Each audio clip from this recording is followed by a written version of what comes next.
Sa Pilipinas, iisa lang ang radyo. Dito'y Pilipinas, may isa lang tiradyo. Sa Pilipinas, usa lang bay ang radyo. DZRH Nationwide at Radyo Natin Network ng Manila Broadcasting Company. Sa Pilipinas, iisa lang ang radyo. Serving the Philippines, Radyo Natin Nationwide. EXL Makabuhay Plus, Health and Wellness for God's Glory. Mata sa buntag, mupangong may kasanag, sugatun ta ang paglaong. Ayaw lang ta. Makabuhay nga daw sa tanan, pinaabdik yun permi aron dili maapsan sa mga sakit, di ba? Ready ka na ba diha kay ani-ana ang atuang programa nga maghatag kaninyong dukang impormasyon bahin sa maayong panlawas. Syempre, dalit ka nato sa EXL Makabuhay Plus Dietary Supplement. At higing sa gihapon inyong magkauban para sa EXL Health Trivia. Oy mga friends, ayaw ba kalimti ang inyong EXL Makabuhay Capsule? Pagtumar na din ha aron kanunay baskog, abdik, himsog ug layo sa sakit. Ang mga hormone adunay papel sa pagporma sa bugas-bugas. Mao nga kini kanunay nga gitawag nga hormonal acne. Mahitabo kini sa panahon sa pagkabatanon. Bisan unsa pa ang gender niini tungod sa pagtaas sa level sa sex hormone sa kini nga panahon. Sa mga babae mahitabo usab kini sa ulahi sa kinabuhi nga may kalabutan sa pagbag-o sa hormonal sa panahon sa pagmabdos, premenopause o kung gigamit ang hormonal birth control. O gipakita usab sa mga pagtuon nga ang pagbag-o sa pagkaon gipakita aron nga makunhuran ang mga sintomas.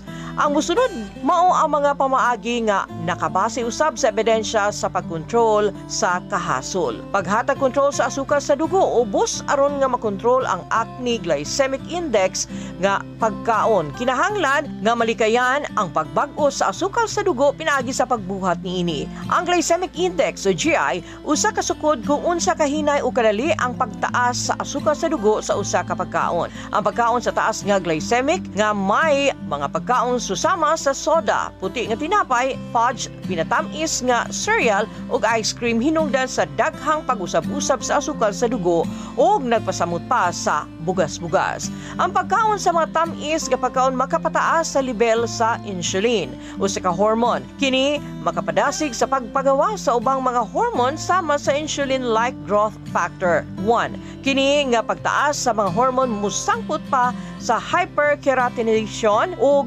sobra nga produksyon sa sebum nga makapasamot sa bugas-bugas. Ang ubang mga pagtuon nagpakita usab sa mahinungdanon nga pagkunhod sa bugas-bugas sa mga tao nga nagsunod sa usa ka ubos nga glycemic index ug taas nga protina nga pagkaon. Busa, minusi ang mga refined carbohydrates sama sa pasta, pastry ug puti nga pan ingon man mga tamis nga pagkaon ug ilimnon. Mga sintomas sa acne ang mupauswag niini. Gituuhan nga ang gatas usab og mga produkto sa dairy musuporta sa pagtago sa insulin ug paghimo sa hormone sama sa IGF-1 nga nahibalan nga nagatampog dako sa pag-uswag sa bugas-bugas. Sa susama nga pagpakisusi, ang whey o protina gipahayag usab nga ang pagkonsumo niini usa ka nakakuha sa gatas mahimo adunay kalabutan sa bugas-bugas.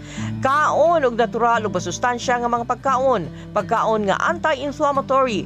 Usa kini sa labing maayong paagi sa natural nga pagtambal ug pagpugong sa cancer. Tungod kay ang paghubag hinungdan usab sa bugas-bugas, ang pagpili sa mga pagkaon nga makapameno sa paghubag mahinungdanon kaayo. Imbis sa mga tinubdan sa lana nga adunahan usab sa posibleng makapahubag sa kini nga gingon nga omega-6 fatty acids sama sa canola oil ug soybean oil, oily fish ug mga liso sa chia. Gipalabi ang anti-inflammatory omega-3 nga mga tinugdan sa lana sama sa ang pagkaon sa mabulukon nga mga utanon ug prutas mao'y laing paagi usab sa pagpakunhod sa paghubag ug ang mga sintomas sa bugas-bugas. Naghatag kini sa lawas og mga anti-inflammatory, antioxidants ug preventative nutrients sama sa vitamina C. Ang mga pagkaon usab nga angay pagalikayan Gipakita sa mga pagtuon nga ang dalisay nga mga pagkaon, mga produkto sa gatas ug mga tamis nga pagkaon ug ilimnon nga nagpakita nga kini mahimong nalangkit usab sa pag-uswag sa sakit ug mahimong mograbe pa ang mga sintomas. Unsa ang girekomendar nga mga pagkaon ug ilimnon? Syempre, mga utanon sama sa broccoli, spinach, repolyo, sili ug cauliflower, carrots, beets ug uban pa. Ang mga prutas sama sa grapefruit, orange, mansanas, cherry, saging, peras, ubas, peach, berry ug uban pa. Ug tibok nga lugas ug starchy nga mga utanon, mga kamote, pumpkin, brown rice, oats ug lakip na ang uban pang mga gikinahanglan ini. Mga himsog nga tambok sama sa itlog, olive oil, avocado, nuts, coconut oil ug uban pa. O ang mga alternatibo sa gatas nga nakabase sa tanom, ang gatas sa cashew, gatas sa almendras o gatas sa lubi. Taas nga kalidad sa protina nga sama sa salmon, manok, pabo, itlog ug kinhason. Ug ang anti-inflammatory herbs ug mga panakot sama sa turmeric, cinnamon, black pepper, parsley, ahos, ginger ug red pepper. Ug ang mga ilimnon nga walay asukal sama sa tubig, mineral tubig, green tea, herbal teas, lemon juice ang maayo usab. Apan unsa mga pagkaon ug ilimnon nga angay pagalikayan? Syempre ang mga produkto sa gatas ug gatas sama sa keso, yogurt ug uban pa.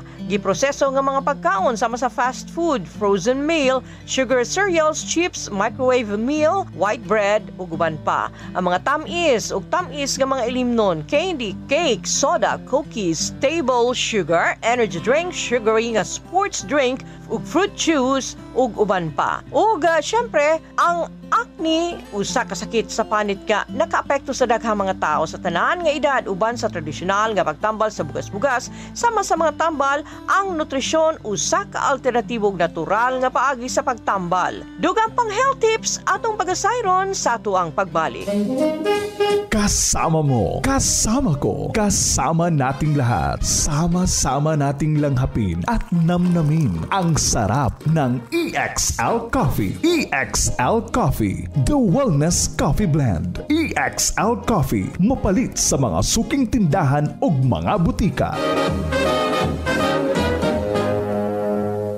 Makabuhay pa rin kamo nga nagpaminaw din sa itong programa dalit kaninyo sa EXL Life and Herbs Nutraceutical Corporation. Kini paghihapon si Ate Ging inyong makauban para sa health tips for the day. Ang acne usa ka kondisyon sa pamanit nga sagad kining nailhan pinaagi sa mga pimples, blackheads, whiteheads. Kini gumikan sa pag-block sa hair follicles sa kini nga panit tungod sa excess oil production, dead skin cells ug uban pang mga factors.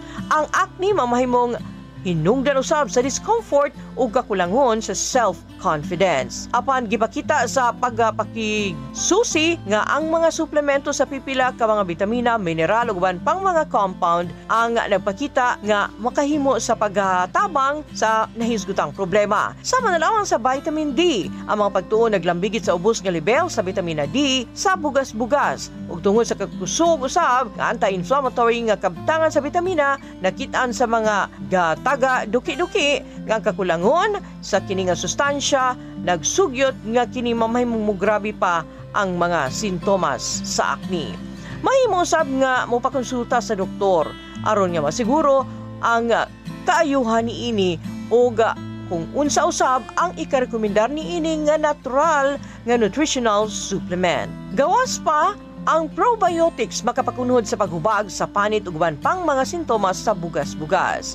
O lakip na usab ang zinc. Ang mga suplemento sa oral zinc gipakita aron makunhuran ang kagrabe sa bugas-bugas sa daghang mga pagtuon. Og zinc adunay hinungdanon nga mga papel sa pagpadayon sa kahimsog sa atong pamanit. Ang vitamin B, suplemento sa mga vitamin B mao'y mahimong mapuslanon sa pipila ka mga tao nga adunay bisan pa ang taas nga dosis nga vitamin B12 nga mga injection mahimong hinungdan usab sa bugas-bugas sa pipila ka mga tao. Ug kana ang naglangkob sa atong programa ning adlaw dalit kaninyo sa EXL Life and Herbs Nutraceutical Corporation. Kung doon mo yung mga pangutana bahin sa itong mga produkto, mamahimang tawagan ang hotline number 0927-405-3550.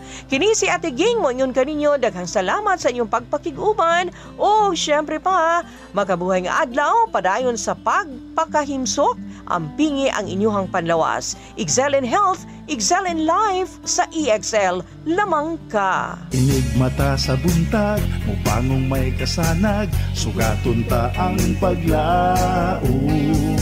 Ayaw lang ka balaka, kay dunatay ayuda, kalagsik siguraduha. Sa panarbaho pang negosyo, kauban mo sa pag-asenso, makabuhay.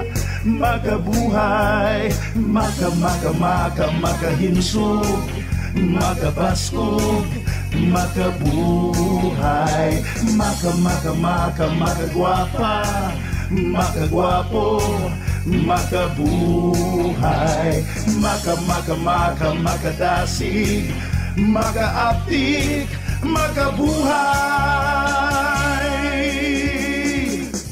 Our town, our radio, radyo natin. Hi, ako si Floremy Bayer, businesswoman.